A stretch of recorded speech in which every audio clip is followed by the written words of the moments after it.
on the MRI.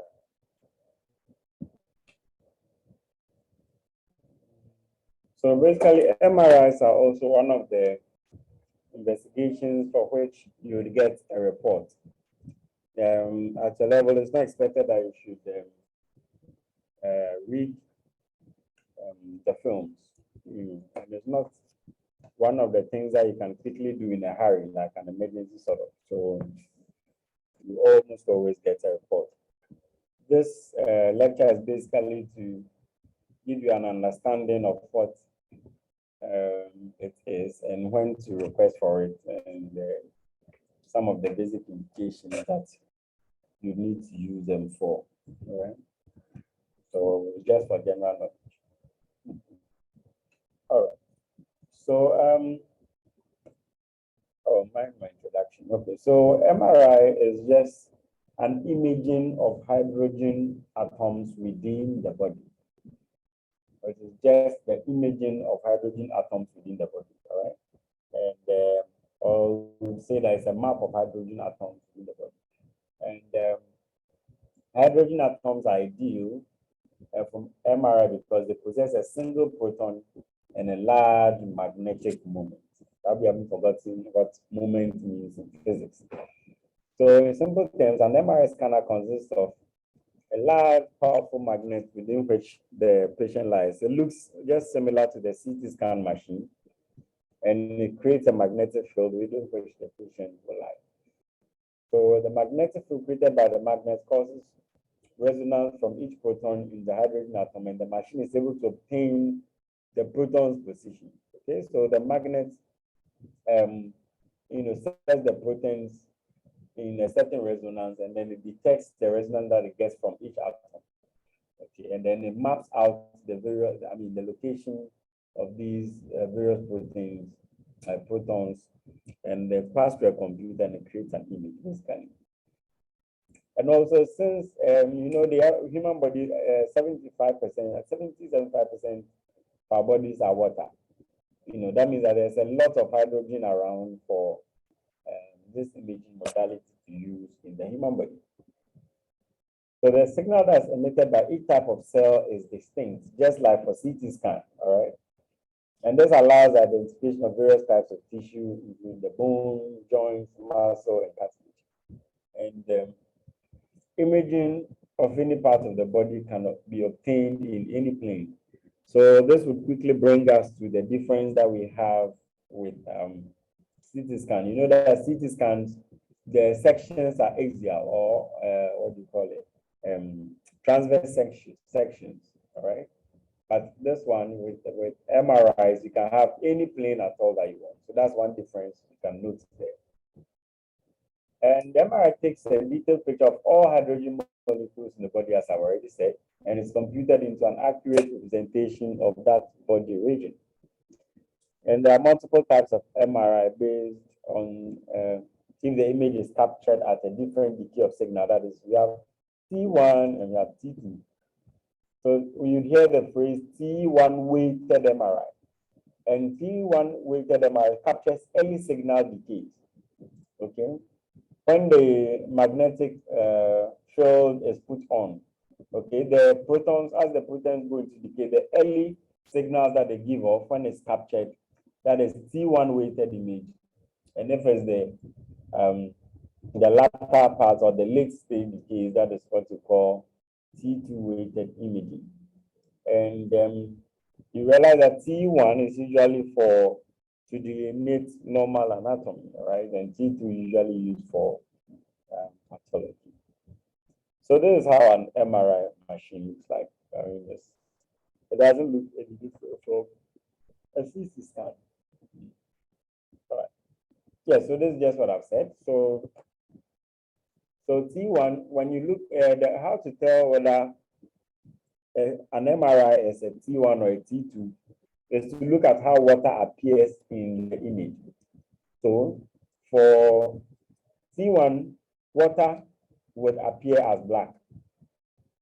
Whereas in T2 images, water would appear as white. Okay. So if we are looking at a CT an MRI of the head, for instance, if your CSF is showing as 5, We'll be able to tell whether it's a T2 or T1 and so on. And proton density is midway between the T1 and the T2. That typically is usually the T1 and T2 level. Most times they'll give you the T1s and give you the T2s to delineate the pathology well for you to see.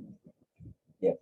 Now, unlike in ultrasound, when we're doing X-rays, you hear radio opacity or translucency. When you are doing CT, you hear about density and all of that. In MRI, the term we use is signal. Okay, we use the term signal. Okay, so dark areas are places with low or no signal, whereas white areas on the MRI are places that have high signal. So T1 is usually referred to, as I've already said, as the anatomy sequence because it better delineates normal anatomy, whereas T2 is referred as pathologic sequence.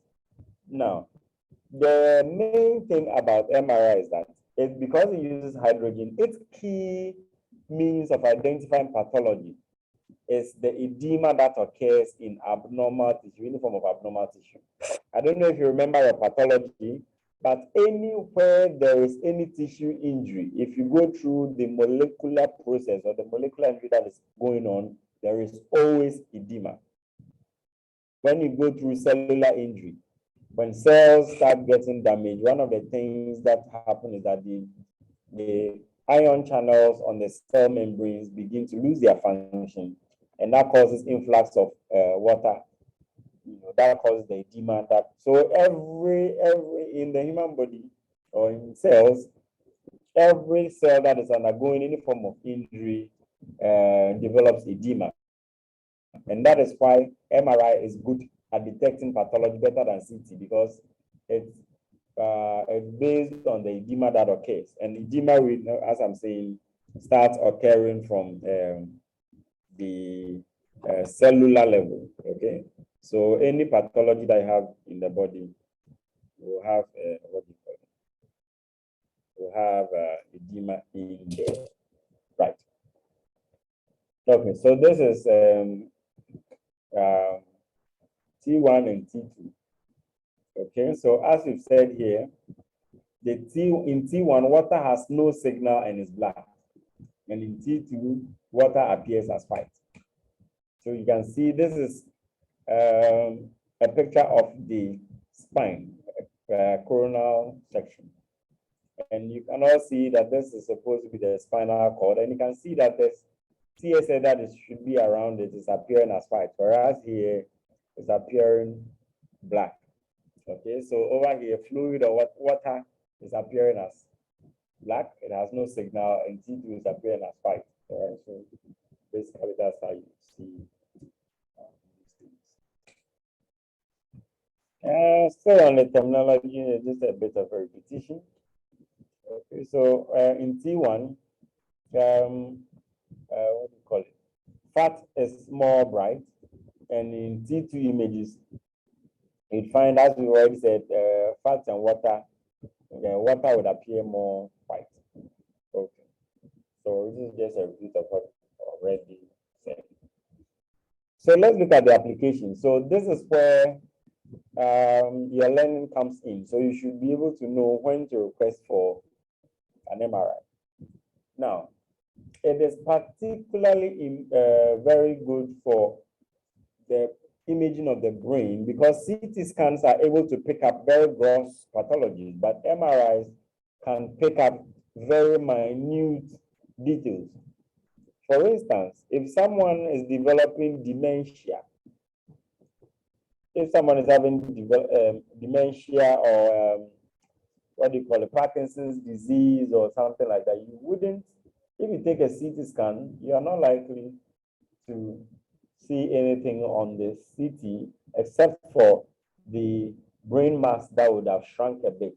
But if you do an MRI, then for that one, you're able to see a sharp delineation between the white matter and the gray matter. And that is very important for you to pick up some of these conditions such as Alzheimer's and Parkinson's and the rest. But if you do a CT, you are not likely to see anything, right? So it is very, very important to know this. So if you are thinking of obvious things like stroke, like bleeds into the brain, or brain fracture, what do you call it, skull fractures and stuff like that, you could go in for a CT. But if you're looking at those physician problems like migraines, you're looking for dementia and demyelinating diseases and all of that, you better off go in for an MRI. And also in some infarctive strokes in the early stages, you may not see anything, or some infarctive stroke may not be clear on CT, but when you do an MRI, it will see the damage. So let's see, what did you write here? So MRI is the investigative tool of choice for neurological cancers, as it is more sensitive than CT for small tumors and offers better visualization of the posterior fossa. So as I've said, there are certain tumors that you will do a CT scan and it will be normal, right? But when you do an MRI, you'll be able to pick it up. So sometimes when you do a CT scan for pathology and you don't see anything, the next thing we want to do is to do an MRI. But then you should be able to be astute enough to be able to know which one is more likely to be beneficial, because come to think of it, they don't come cheap. MRI is very expensive. We'll get to that in a bit. And you see that you really need to have a proper indication for doing it. It's not something that people just come in and you just write for them to go and do. Just try MRI, MRI. No, it is expensive and you don't do it unnecessarily. Okay.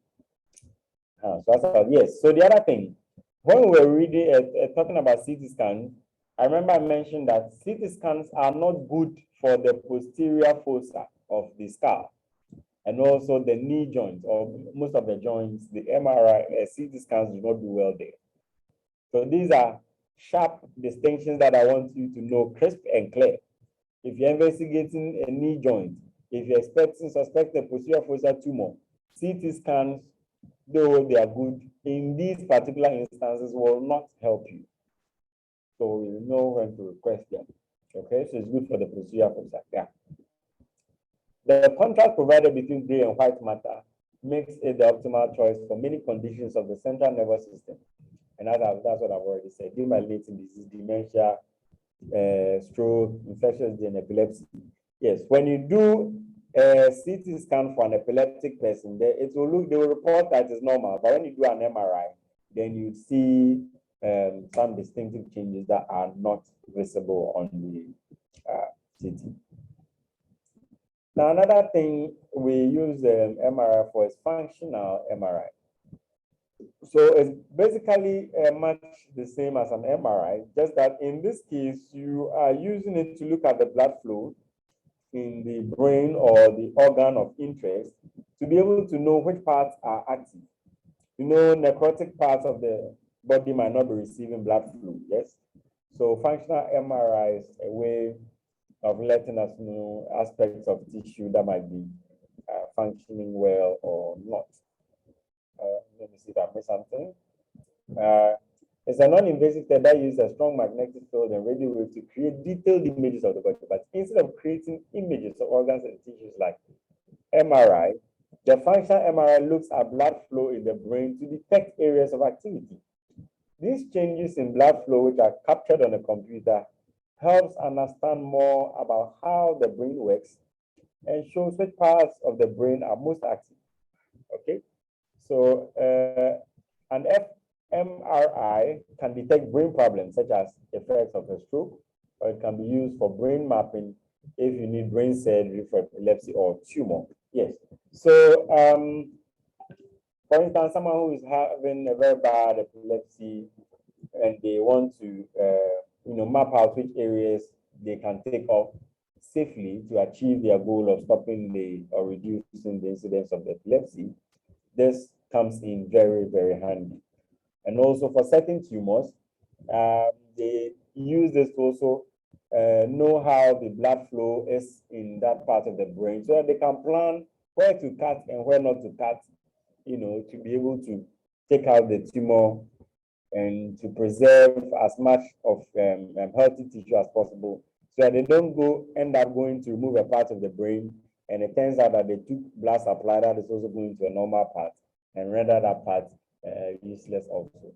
So these are very important things that are done. But of course, I mean, these ones, as I said, it's for general knowledge. I don't think you'd be needing these in practice. All right. So same thing happening in the heart, that is cardiac MRI. So sometimes when you do what do you call it, echocardiography, ECG, and the rest, you might want to do an MRI to determine areas that may be infected or places that have been affected by a cardiomyopathy, iron overload, or other congenital heart disease, and MRI is excellent for this purpose. Then also, as we mentioned, for CT angiography, where we pass a dye into the veins so that it will be delineated in the CT scan, the same thing can be done for an MRI. This one also, you can use a dye. And the good thing about MRI is that you don't always need a contrast, where CT would would need a contrast, okay? So that is one of the things we can do. So we can, aside CT angiography, you can also do MRI angiography, all right? Of course, in the musculoskeletal system too is very important. As I've said, in all these Cristiano Ronaldo injuries and all the, what do you call the people? I mean, you know, all these footballers and their knee injuries and whatever injuries, they don't go doing CT scan. They always do an MRI because the MRI is better and more sensitive at differentiating distinctly between various tissue types, therefore show the anatomy much better than CT scan. So it's important to do. So if you see a question that is asking what investigation you request for someone who has a hip injury, for instance, you could say CT scan, but you'd be wrong. All right, so in oncology also, now there are certain, newer treatment modalities such as radiotherapy, okay, where they put radioactive materials in various parts of tumors to give sustained regular dosing of ionizing radiations to the tumor in an attempt to reduce the bulk and so on. MRI is very helpful for that, mapping out cancerous tissue and the rest, so that they're able to know exactly where to place their radioactive material so as to have maximum effect on the cancerous tissue and minimal effect on the healthy tissue. So there's little choice, the preoperative staging of colorectal and prostate cancer. The urologists use there's something called brachytherapy that the radiologists use very well for prostate cancer. So they put these radioactive substances into the bladder, which is very close to the prostate, and so it radiates the prostate gland, which is just below the bladder. Yeah, so it's good like that. And then also they use it to follow up on tumors that they are treating. As I've already explained, any tissue that is getting damaged, whether by an infection, whether by whatever be the cause, edema is always present somewhere, okay? And that is why MRI is excellent than all the other imaging modalities currently in operation. So cancerous tissues contain more water than healthy tissue. Yes, that's what I just said. The excess water resonates for longer in an MRI machine, making the tumor distinct from surrounding tissue in the image generated. All right. Also, it's used in the liver and gastrointestinal system. It is one of the imaging modalities that give us, very distinct and clear pictures, for us to be able to pick up very minute cancers and other cellular changes that might occur in the hepatobiliary space. Did you realize that this is a very tight space? All right. So the sensitivity of MRI is very important here. Yeah, so to discuss a few of the advantages. So as I've said so far, I realize that MRI has to do with the magnetic field being created. There are no ionizing radiations that are being, given into the patient like an X-ray or CT scan. And I'm sure you all remember that a CT scan is just a higher form of X-rays, okay? And also most of the time, you don't have to use, what do you call it? Contrast, okay? The other advantage also is that it allows you to take images in multiple planes, unlike the CT scan that for now we have only the axial or the transverse sections, but in MRI you can take, back pose, left pose, right pose, various angles, the sagittal, coronal, oblique, and what you can approach it from any angle at all to get a picture that you desire. And they don't necessarily have to take the patient and tell him, change your start, change your start, change your start. No, the patient will just be there and they can get any angle they want, right? Where am I? Yes. Now, MRI images demonstrate superior soft tissue contrast as compared to CT scan. So realize that the CT scan has, some trouble being able to differentiate between, various types of soft tissue. And that is where the MRI is superior. And also, as we mentioned, if you want to do angiography for using CT scan, you would be using a contrast dye, but MRI can do without the contrast, as I've said. So you see, that's a lot of advantages. Okay. Also, advanced techniques such as diffusion, spectroscopy, and perfusion allow for precise tissue characterization rather than just merely the macroscopic imaging. Okay, so these are other techniques that they're able to use to enhance the sensitivity of MRI in tissue imaging. Yes, and then also we've just talked about functional MRI, which allows visualization of active parts of brain during certain activities, and also understanding of the underlying networks. Yeah. So what are some of the disadvantages? Number one, you realize that it is very expensive. So you do a CT scan of the brain for about 400 cedis, but you do an MRI of the brain for about 1,000 cedis. So you see that the difference is wide. That is why I said that in our local setting, don't be prescribing, requesting MRIs in the clinic. Okay. Then the other thing is, of course, because of how expensive they are to, and the cost of their setup, they are not very common. Okay. I think most of them are, located in Accra here. I think you might have one or two in the Ashanti region. Maybe you might have in the northern region, yes. But it's not common. Majority are here in Accra. So, okay. Depending on where you find yourself, you might not have access to this. Okay. And then also taking images with MRI takes much more time as compared to CT. Okay. And if you have a patient who's having problem lying still and all that, then that becomes a problem. And the machine in operation is sort of noisy compared to the CT scan. Okay. And the space in which the patient has to be is much more enclosed. So if you have patients who are claustrophobic, then you have a problem. Also, it may be difficult to get children into the MRI machine because it looks like they are putting into a hole.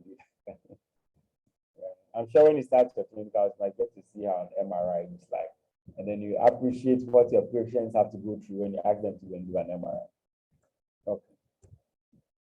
Okay. So the MRIs also have their unique set of artifacts that can happen. But of course, with an experienced radiologist, they're able to pick that out that these are what do you call it, artifacts, and so do not make the mistake of including them in their report, telling you of something that is not. Good. Now, also we know that there are certain patients that have implants and pacemakers and other things in their body. If you take a patient who has or maybe who has a metal implant, maybe had a fracture of the hip or knee, or fracture of the femur or the tibia, and has a metal implant there, and you take this patient into the MRI machine, you are looking for trouble because we are talking about a magnet here, a very powerful magnet. Okay. And then also, if a patient who is on oxygen and you have to move the patient and there's no oxygen source already in the MRI unit, you realize that you'll be at a disadvantage because that oxygen cylinder can't enter the room because once they put on the machine, that oxygen cylinder is going to start flying and it can kill somebody or injure somebody. All right. So that is also a problem you have there with MRI. If you have a very ill patient on oxygen, and the units, well, the units I've seen usually don't have oxygen already in there, so that's a problem. All right. Yes, so this is just a little comparison of MRI, CT, X-ray, and USG. So MRI is champion to all, is superior. It doesn't use any radiations like the others. As I already said, it's better at delineating cartilage, ligaments, and the rest, neural tissue more than all the others. And this is not limited by bone and air. You know, ultrasound is limited by bone and air. CT scan, CT scan may be limited by air, as well as ultrasound, but MRI does not have these limitations. So this is another table that tries to try to distinguish between an MRI and a CT scan or X-ray. And we've already said that the CT or X-ray, the patient has been exposed to radiation. MRI, no, there's no radiation. Okay, that's clear. And tissue resolution is excellent for MRI and it's good for the X-ray CT scan. Yes, so influenced by bone and air, CT scan is influenced by these, MRI is not. And for CT scan, as I've already said, you can only get images in the transverse plane, but in the MRI, any plane you can imagine, you can get. The CT scan is relatively quiet, but the MRI is noisy. And time, the CT scan takes 5-10 minutes, you're out, but the MRI is much longer, minimum of about 50 minutes going. So basically that. Yeah, so safety things are from all that we've said already. These are just the safety things to watch out for. Metal should be kept away. If you send your ATM card inside there, you come out and the magnetic information that is on it is wiped away. Pacemakers will malfunction in there. So you send your patient and you didn't know this patient had a pacemaker and safety protocols were not followed. This patient might die in the machine. And then you go in with the oxygen cylinder, not knowing.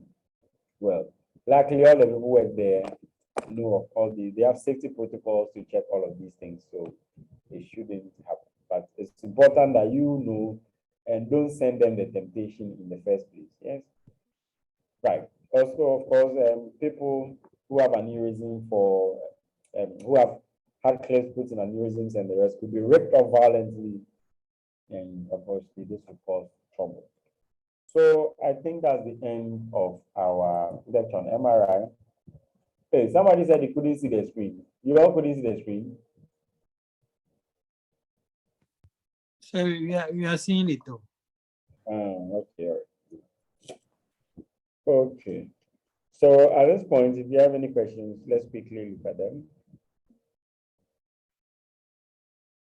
Any questions?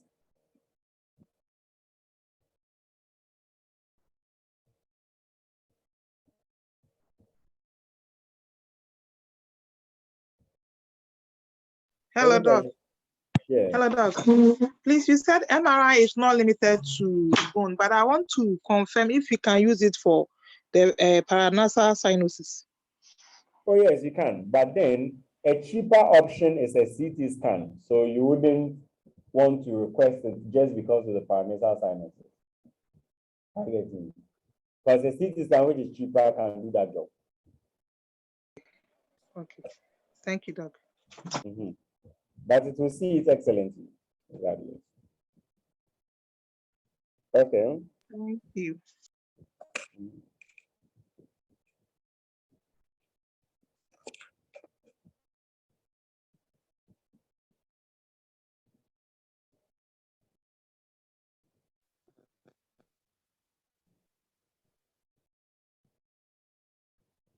Okay, so I don't think there are any questions. The ophthalmology PDF that I sent, I guys will do.